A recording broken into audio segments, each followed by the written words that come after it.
afternoon.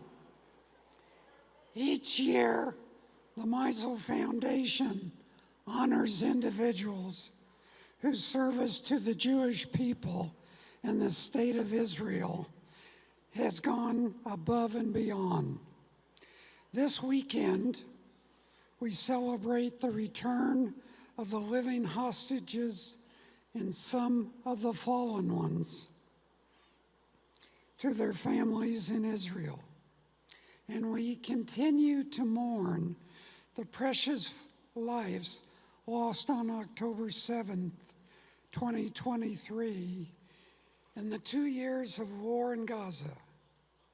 There's one group of people we have not yet focused on: the soldiers wounded in this war and in all of Israel's wars, to whom so much is owed. It is my privilege to introduce you to one such soldier, a brave hero of the Swords of Iron war in Gaza, who made it his mission not only to recover and thrive himself, but to help his fellow injured soldiers recover and thrive. Itay Sagy served as a reservist in the Syriat Miglan, an elite IDF force that specializes in operating deep inside enemy territory. On October 11th, 2023, his comrades headed toward Gaza to fight the terrorists who had attacked Israel's just day before. Their truck got a flat tire near Kibbutz Sakim, in which had been attacked on October 7th.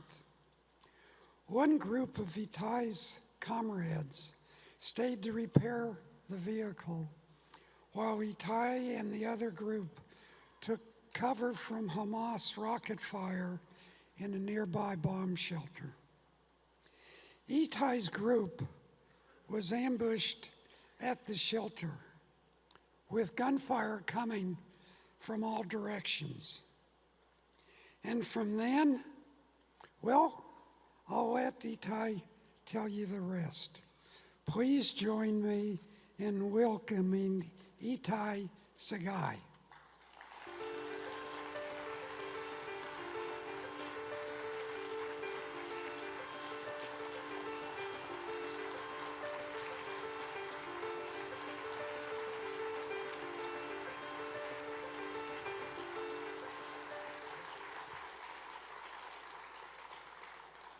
I don't know how to start. People ask me if I'm scared to go up the stage. So the truth is, I'm not scared, I'm excited. I can't be scared in a room full of people that cherish and love me, and that is what I feel. And thank you all so much for that. I'm here to tell you my story. So I serve in Maglan unit. I'm 27 years old. I was a reservist. I love what I do. On the 7th of October, I was called by my commander at 8 a.m. I live in the Upper Galilee next to Lebanon, and told me, Itay, we need you right now in base. I said, of course. I took a machete, a friend of mine that served in the same unit. We drove to the south, and we couldn't believe what we saw. For 5 days, we fought against those monsters that in their eyes you could only see hate. And the only reason we stayed alive and continue fighting day after day is because we fight out of love for Israel, out of love for life, and out of love for each other.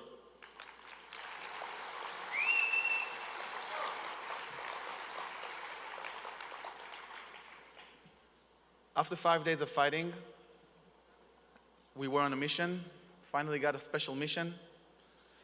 We needed to retrieve, to recover dead hostages' bodies from the Gaza envelope, from the Gaza Strip, and we were still in the Gaza envelope, inside Israeli territory. We're a team of 24 guys, the best men I know. I love them, each and every one of them, very much. And we drove in a column of 6 Humvees. When we started to get fired by rockets, one of the cars malfunctioned, and we took a high decision to split the force, to drive to someplace safe, so-called, on the border with Gaza, still inside of Israel. And we got there. There was a bomb shelter, big bushes around it, and good friends. And we ran into the bomb shelter, and out of the 12 guys that we split to half and half. 6 guys stayed outside, stayed in high alert. I was inside chilling, and after a minute, I went outside as well. I saw my teammates preparing for everything, when all hell broke loose. 8 Nukhba terrorists opened fire at us from all directions. I saw all of my teammates that were outside of the bomb shelter falling to the ground, some responding, some not responding to my calls, some shooting back, but all of them got shot in that moment. And I have like shiver in my body. I feel that all of my life took me to this moment to be the best friend I can, to be the best soldier I can. But more than all, to put a smile on my face. Because that's the biggest shield that I ever used and that ever helped me. And I see one of my friends crawling to me after he got shot in the leg and 2 bullets in the helmet. He shouts, "They're shooting me, they're shooting me." I raise my weapon. He crawls next to my legs. I see the terrorist emerge from one of the bushes, started to fire at me with his AK, and I just don't think. I point my weapon at him, release 2 bullets. They hit his head. He falls to the ground.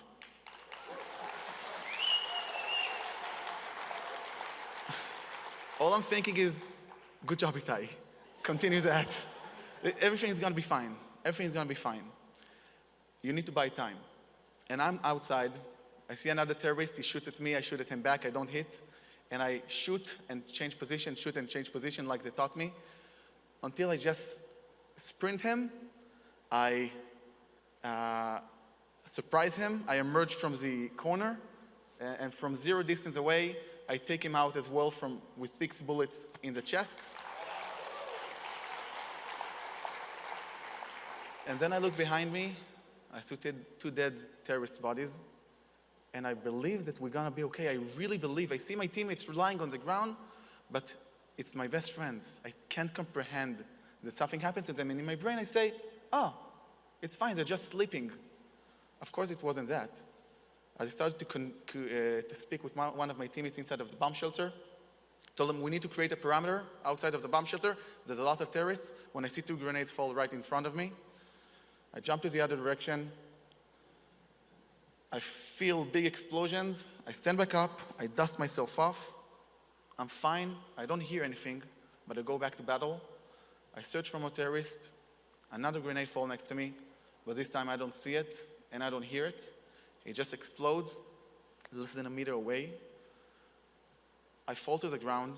My body became jello. I don't know why I can't move. I think that everything is okay because I don't feel the pain. And I feel bullets flying above me, and I say, "Okay, Itay, I need to change position." But I can't, my body's not working.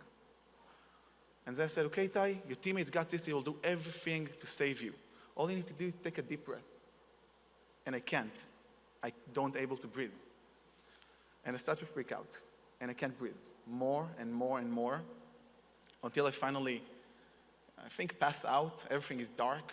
And then I just find myself floating above the battlefield, floating above the situation. Everything is like orange filtered.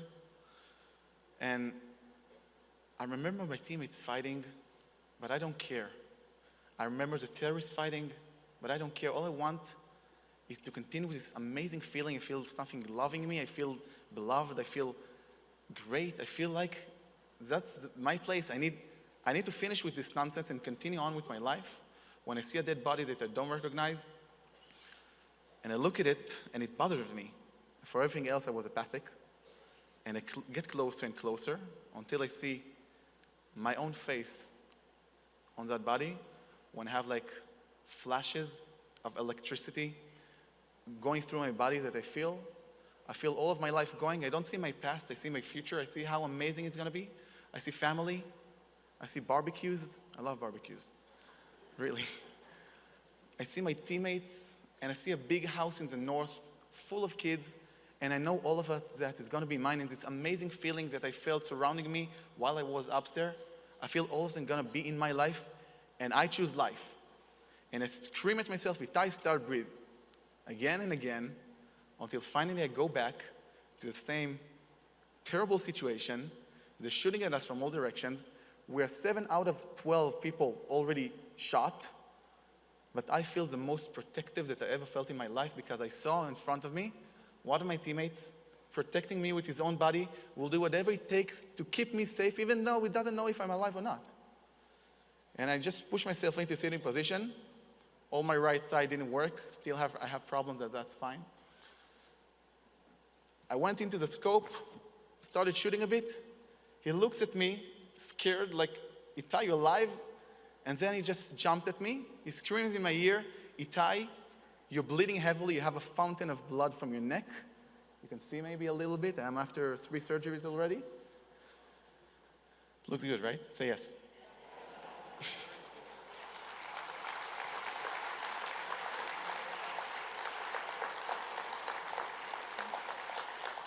Like that, we fight for almost 50 minutes, taking out the terrorists with heavy casualties. We didn't succeed in our mission, unfortunately, but we did succeed recently when we retrieved almost all of the hostages, but we didn't finish with that. I woke up in the hospital, a broken man, crying, don't know what to do with myself. I felt like the biggest failure that God ever created.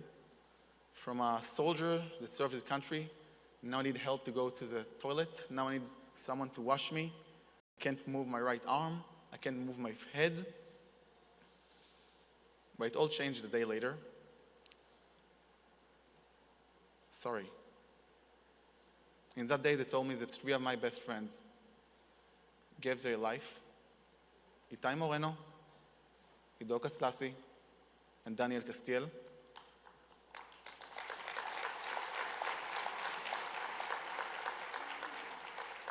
And I was broken from that and from injury. But a day later, one of my teammates calls me. And I hear the joy in his laugh. I feel in his voice, and I feel like, it's like, Itay, you're alive. And I'm, yeah, but they're dead. But he said, but you're alive. We didn't thought that you're going to make it. But he said, and I said, yeah.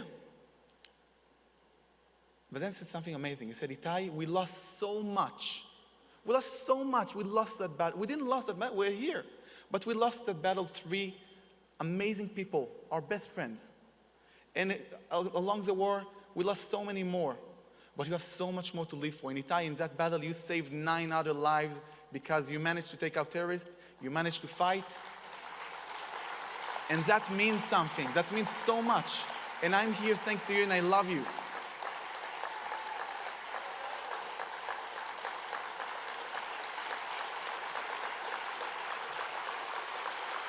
Thank you.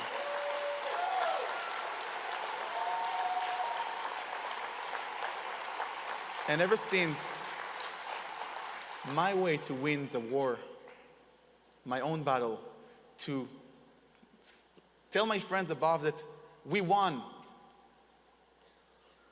is just to be a better person, is to help someone else, is to be a hose and not a bottle that only takes to himself, is to take the good and bring it forward. That's what I felt in the hospital. That's what I felt from my teammates. And I feel it here in this room, and I want to thank you for the amazing support that you give for me, for the injured. And I have here 2 different buttons. How do you call it? Pins. One's a Hebrew hammer, because I love you, and I love everything you stand for. And second is the pin for the injured soldiers. That, yeah, we are here in the crowd, there's some of us, but we don't want your grace. We want you to believe in us that we're doing the best, and we're going to be even better version of ourselves than we were before. And all of us almost gave everything to win this war, and that's exactly what we're going to do. And we have to retrieve all of the hostages back. And thank you so much for your amazing love and your amazing support. And I salute you.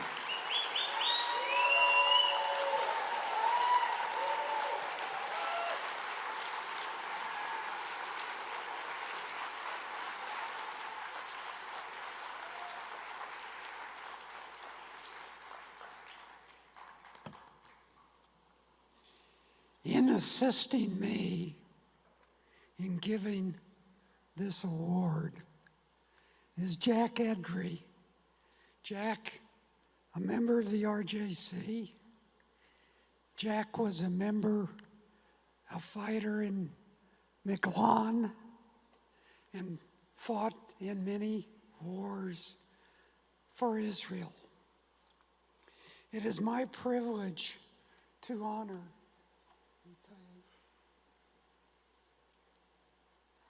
for his service in wartime and for his commitment to helping the thousands of IDF soldiers who have fought violently for their country and sacrificed so much. Itay, this plaque says, on behalf of the Republican Jewish Coalition, we proudly present this Defender of Israel Award to Itay Sagy in recognition of his courage under fire in the iron swords of war and his devotion to the welfare of Israel's wounded veterans. This award is funded by the Stephen Mizel Foundation.